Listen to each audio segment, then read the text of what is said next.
বিশ্বকে ধোঁকা দিচ্ছে আমেরিকা, তাই ইট মারলে পাটকেল খেতে হবে ধোঁকাবাজদের। এবার এমনই হুঁশিয়ারি দিলেন ইরানের সর্বোচ্চ নেতা আয়াতুল্লাহ আলী খামেনি। খামেনি কাকে ইঙ্গিত করে বললেন এই কথা, আর কেনই বা বললেন?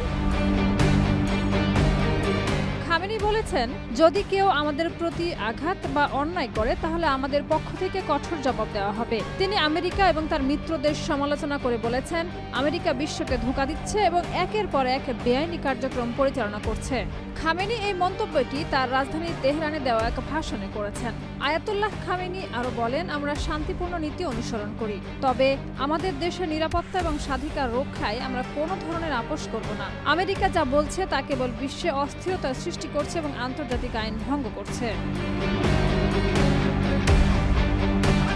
তিনি আমেরিকার নীতি এবং মধ্যপ্রাচ্যে তার হস্তক্ষেপের বিরুদ্ধে তীব্র প্রতিক্রিয়া জানিয়ে বলেন, আমরা সেই শক্তির বিরুদ্ধে দাঁড়াবো যারা আমাদের বিরুদ্ধে ষড়যন্ত্র করছে। তিনি আরও যোগ করেন যে আমরা প্রতিটি পরিস্থিতি মোকাবেলা করার জন্য প্রস্তুত এবং আমাদের জনগণ কখনো এই ধরনের চাপের সামনে মাথা নত করবে না। এদিকে ইরানের পররাষ্ট্রমন্ত্রী হোসাইন আমির আবদুল্লাহিয়ানও একই রকম ভাষায় মন্তব্য করেছেন। তিনি আমেরিকার নীতি এবং তার অঞ্চলীয় হস্তক্ষেপের বিরুদ্ধে ইরানের দৃঢ় অবস্থান পুনর্ব্যক্ত করেছেন।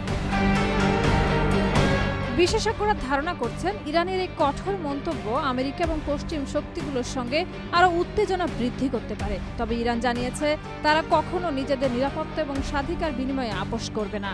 বিশ্বের শক্তিশালী দেশগুলো এখনও ইসলামী বিপ্লবের বিরুদ্ধে ষড়যন্ত্র চালিয়ে যাচ্ছে বলে মন্তব্য করেছেন ইরানের সর্বোচ্চ নেতা আয়াতুল্লাহ সাইয়েদ আল খামেনি। তিনি বলেন, এই দেশগুলো তাদের স্বার্থকে সর্বোচ্চ প্রাধান্য দিতে চায়, যা এখন পুরো বিশ্বের সামনে স্পষ্ট হয়ে উঠেছে। শাহিদা রুবি, মাই টিভি।